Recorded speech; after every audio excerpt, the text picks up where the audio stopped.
Welcome to the Tipping Point Show. I'm Jimmy Evans. Listen, we've got a great show today. I'm going to be teaching about Israel, defending Israel. You're hearing a lot of things about Israel that are lies. I'm going to tell you the truth here, document the truth from history and from Scripture about what's actually happening in Israel right now, and countering all the lies that you're hearing and that you're seeing. I saw on a billboard here yesterday in Dallas, driving down the street, a huge pro-Palestinian billboard telling a bunch of lies.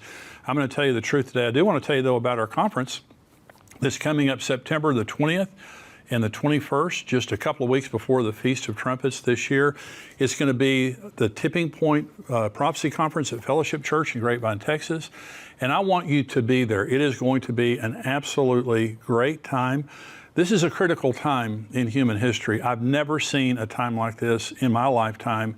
And it's just all the end time signs are converging, and we're going to come together. We have some crucial information to share with you about current events that are directly aligning with Bible prophecy, and every sign is now converging to confirm with absolute certainty that Jesus is coming. I mean, we might not even make it to the conference, I hope. And so you need this information to share with your loved ones and friends. And we want to equip you as God's warriors for the end times. We want you to make your plans to hear from renowned Bible prophecy experts. We'll be joined by myself, Dr. Mark Hitchcock, Max Lucado, Rabbi Jonathan Kahn, Billy Crone, Pastor Ed Young. Now listen, I told you that Jack Hibbs would be at the conference. He's not going to be there. He confirmed, and then he realized he had a conflict. He's not going to be there, but Dr. David Jeremiah is going to be there. It is sensational. He'll be there on Friday night. He's going to be with us live via video, but he will be with us live. We'll be interacting with him there. He is the foremost authority in the world on end-time prophecy. He's the most respected end-time prophecy teacher in the world today, and we're absolutely thrilled to have him joining us. I want to hear his perspective. I can't wait to hear his perspective at the conference on the things that are happening. Listen, it'll be current. Whatever's happening in September, that's what we're going to be asking him about, and he's going to be sharing about.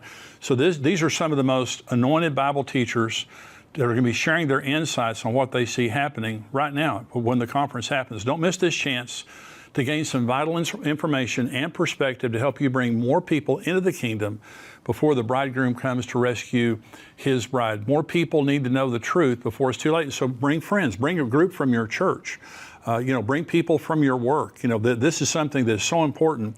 And you can register right now at conference.endtimes.com, and we have reserved seating. And so remember now, when you come, if you're a subscriber, a paid subscriber to endtimes.com, you get 50% off of your ticket price. And so we have seats that are $50.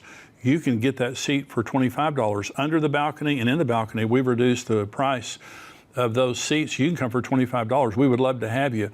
And so go there to conference.endtimes.com, reserve your seat.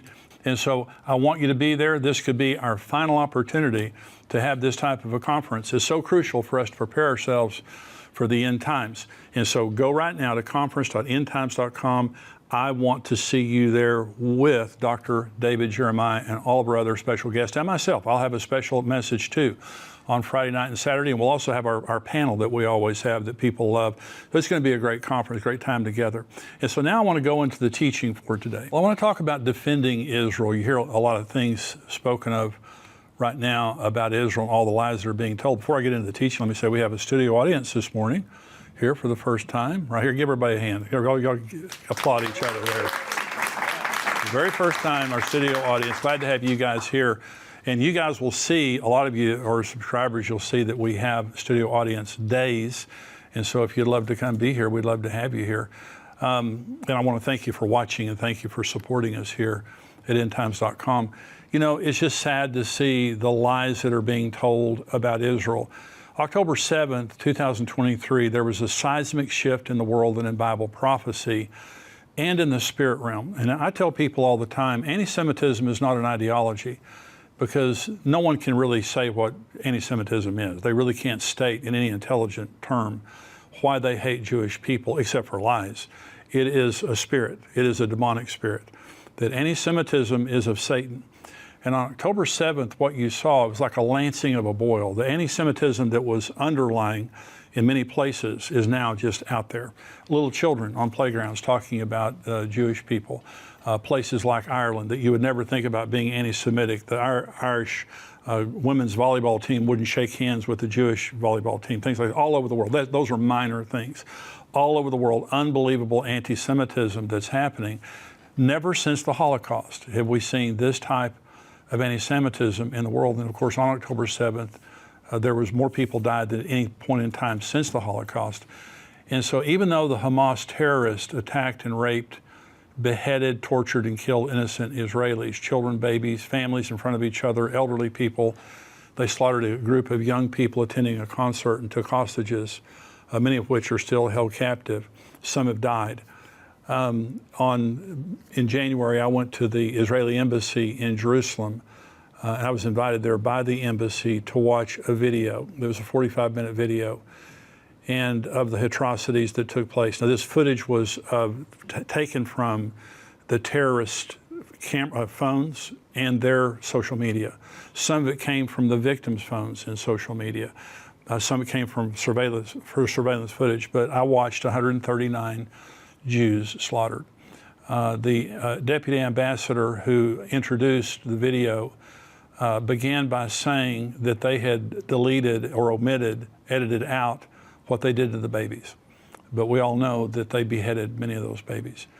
And I just saw Jews get slaughtered. Now, during the time that they were slaughtering the Jews, the terrorists, and a lot of people say, well, they didn't really do it. The Israelis did it. You see their faces. I mean, it's their own cameras, their own phones taking footage of what they did, and they're posting on social media. They were live streaming what they did. And so it's undeniable that they did it. But it's just the unbelievable savagery. They were praising Allah the entire time they were killing the Israelis. They're having a worship service. The entire time, for 45 minutes, I heard them praising Allah, praising Allah. One man killed a Jewish woman, took her phone, called his mother, and said, "Mother, your son is a hero. I just killed 10 Jews with my bare hands." Of course, that's what they're trained to do from birth. And she began to praise Allah. She handed the phone to his father. Same thing, he began to praise Allah. They were just having the greatest time. They just slaughtered them, just one after the other. Then at the end, they were taking the hostages, and I can't even describe. I saw soldiers' heads being cut off, just graphically. Then they took one soldier, cut his head off. One of the leaders, as they're going into Gaza City, one of the leaders said, "Crucify him up on that building so everybody can see him." They were playing with his head, throwing his head around. And so it's just unbelievable. In spite of that, the world has turned against Israel. You would think, having done that the world would turn against Hamas, and some people have, but the world overwhelmingly today is pro-Palestinian and has turned against the Jews. The United Nations has made very overt comments that they support Hamas, and they at least don't condemn Hamas to the point that they should, and they constantly condemn the Jews. This is an article from Politico by Laura Holzman, and it said, Israel's ambassador to the United Nations is calling for the resignation of UN Secretary General Antonio Guterres after he said the Hamas attack on October 7th, in which 1,200 people were killed, did not happen in a vacuum. The Palestinian people, this is quoting him, the Palestinian people have been subjected to 56 years of suffocating occupation. But the grievances of the Palestinian people cannot justify the appalling attacks by Hamas, and those appalling attacks cannot justify the collective punishment of the Palestinian people, Guterres said. It didn't happen in a vacuum. So what he's saying is there's a reason for it, that, he's justifying it. Worldwide pro-Palestinian demonstrations broke out right after October 7th. One of my dear friends and his wife were in London. They landed in London 2 days after October 7th. From the airport to the hotel, they saw one pro-Palestinian demonstration after the other, not one pro-Israel demonstration.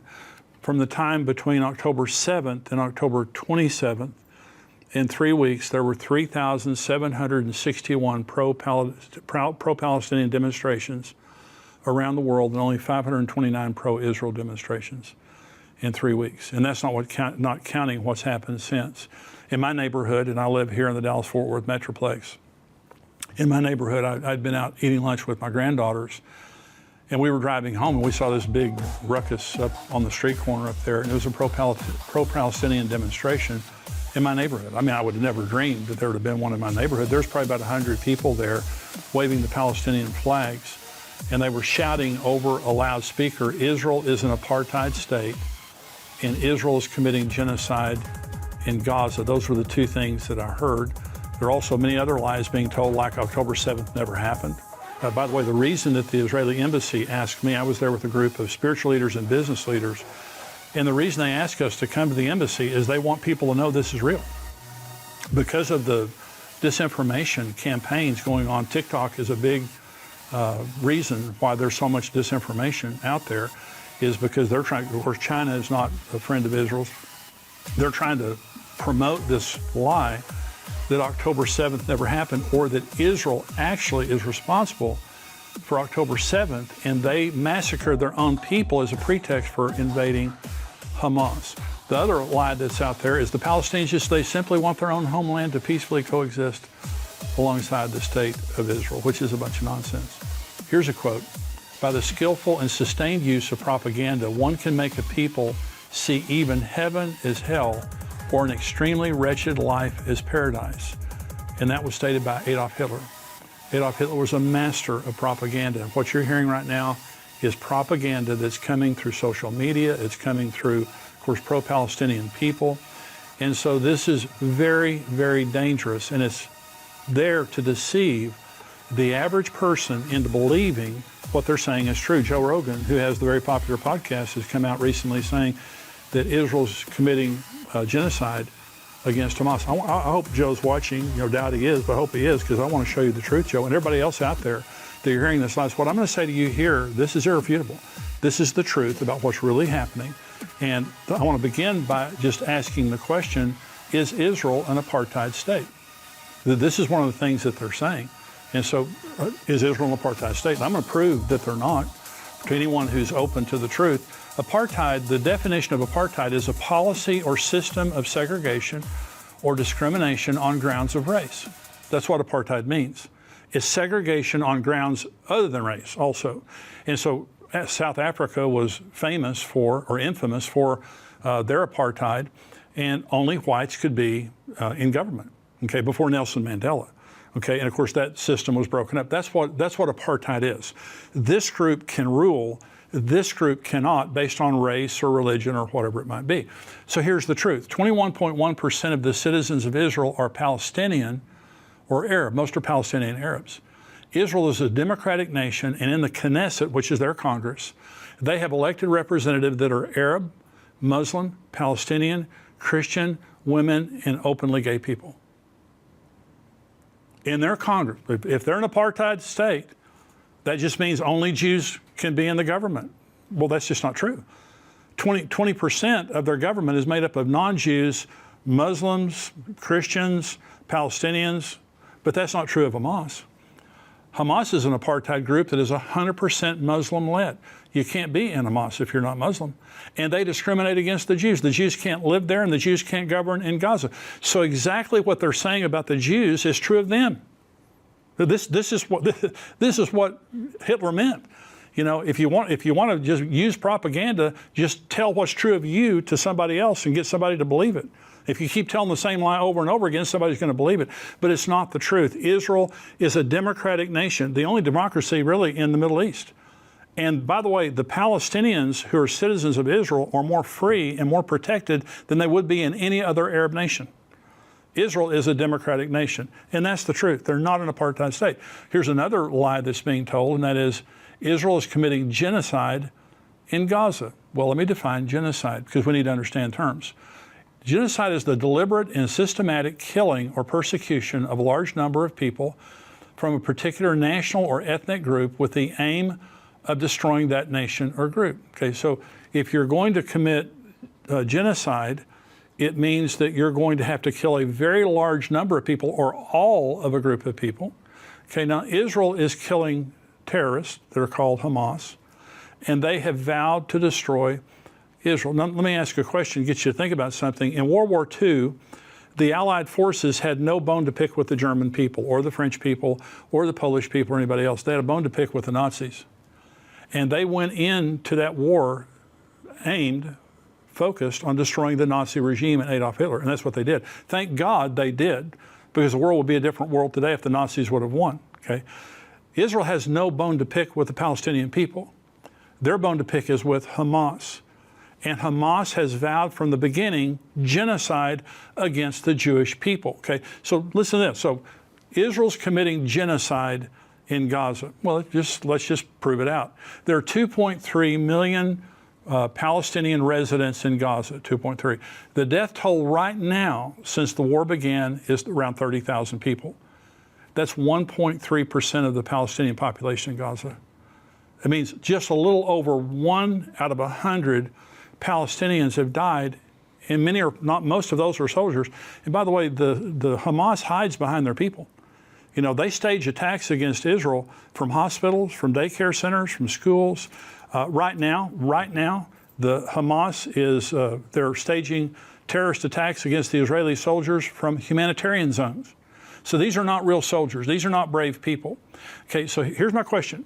If Israel is committing genocide against Hamas, why have only 1.3% of the Palestinian population of Gaza been killed? They're not going after the Palestinian people. They're going after Hamas. And the citizens that are being killed, Israel has painstakingly tried to save the Palestinian people in Gaza. It is Hamas who has put their people out front to hide behind them. Did you know, by the way, that Hamas built 500 miles of tunnels under Gaza and not one shelter for their people above ground? This is who they are.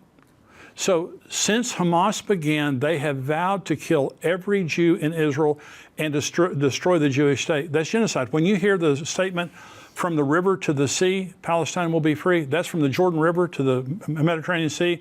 That means kill every Jew. That's genocide. Israel has killed 1.3% of the Palestinian population in Gaza. Many of those, if not most of those soldiers, some innocent civilians have died. Israel's tried for that not to happen. Okay, but since the very beginning, the Hamas has been vowed to the total destruction of the nation of Israel, and many other Palestinians are too, and many other Arabs are too. Only 5% of the Arab world has denounced Hamas. That tells you something right there. So this is from my book with Mark Hitchcock. It's called What's Next is Israeli-Gaza War, where we're trying to inform people about what's really happening in Israel with the Hamas war, and prophetically what the Bible says is going to happen in the future. So this is from the book. It's the summary of 36 articles of the Hamas Charter. Is the Covenant of the Islamic Resistance Movement, 1988. It was revised in 2017 by Georgetown University. Professor Bruce Hoffman from The Atlantic. This is printed in October 10th. This revision of 2023. So let me read you. This is a summary of the 36 articles. This is their charter, and this is what they began with, and this is why Israel relates to them the way they do. And so here's a summary. Number one, the complete destruction of Israel as an essential condition for the liberation of Palestine and the establishment of a theocratic state based on Islamic law, Sharia. Number two, the need for both understanding and unceasing holy war, jihad, to obtain the above objective. Number three, the deliberate disdain for and dismissal of any negotiated resolution or political settlement of Jewish and Muslim claims to the Holy Land. And number four, the reinforcement of historical anti-Semitic tropes and calumnies married to sinister conspiracy theories. In other words, lie. Lie as much as you want to. That is the original charter, a summary of the original charter. Let me give you another statement from the original charter. The day of judgment will not come about until the Muslims fight the Jews, killing the Jews. When the Jew will hide behind stones and trees, the stones and trees will say, "O Muslims, O Abdullah, there's a Jew behind me, come and kill him." That's the Hamas charter. And so Hamas equals genocide. That's what they want to do. Let me ask you a question. Just think about this for just a minute, because, you know, Secretary General Guterres is saying that they have had this horrible oppression of Israel against Hamas in Gaza for all these years. Well, if your neighbor came to you and said, "I hate your guts and I'm going to kill you and your family," I don't recognize your right to exist. and I'm going to go into my house over here, and I'm going to build guns and bombs, and as soon as I'm finished, I'm going to kill all of you. Would you build a fence? Would you put in a security camera? Would you kind of keep your eye out for them? Well, in 2005, the United States and the United Nations forced Israel to give up the Gaza Strip to the Palestinians in a land for peace deal. Think about this. And this is under the George W. Bush administration. And what we told Israel was, if you give up the Gaza Strip is this lucrative piece of land on the Mediterranean Sea, absolutely gorgeous. This could be the most incredible piece of property in the world if it were developed properly, which Israel would have done. It'd be like Singapore. But instead, Hamas took it and turned it into a military zone to destroy Israel. From the very beginning, when in 2005, they lost Gaza. In 2007, Hamas took over the Gaza Strip. They've not had an election since. They've used the Palestinian people as their mules, as just their slaves, to do what they want to do to Israel. Israel built a fence. They built some walls and fences, put security gates there like any intelligent person would. And they have used the Gaza Strip to bomb Israel through the tunnels, to invade Israel, terrorist attack after terrorist attack, never ever recognizing Israel's right to exist, always vowing to destroy the nation of Israel. How on earth is Israel supposed to relate to those people? Okay, now, by the way, we drove in about 18 months ago. I was in Israel, drove through the West Bank. You drive through the West Bank, Israel, all the Israeli settlements and all the Palestinian settlements there, they just live together, work together. You know, there are terrorists there, Palestinian terrorists, but we just drove through there peaceably. You know, I've driven through there several times. That's where the Jews and Palestinians exist together. Of course, in the state of Israel, the Palestinians are citizens, many of them, and they exist together very well, but not Hamas. Not in the Gaza. This is a different group of people. And say, why on earth would Israel ever let down their guard and let October 7th happen in the first place? Because Hamas began to talk sweet to them. A couple of years ago, Hamas began to say, when the Abraham Accords were happening, well, let's be friends. Let's get along. And so Israel believed them. Okay, this is like what happened, you know, on the Yom Kippur War in 1973, when they were hit by surprise from Egypt and Syria. They let down their guard, believing they were safe and were surrounded by friends. And then Hamas did exactly what they were going to do. Remember now, Iran is behind all this. They're the ones paying all the bills. They're the ones that are the puppet masters of Hamas, Hezbollah, Islamic Jihad, you know, the Houthis, all those kinds of people. Iran is the one doing this. So let me read you a quote now this is from Khamenei, who is Iran's supreme leader. He stated that the cancerous tumor called Israel must be uprooted from the region, and that the perpetual subject of Iran is the elimination of Israel from the region. He also labeled Israel a country doomed to failure and annihilation, deeming it an illegitimate regime led by untouchable rabid dogs who cannot be called human beings.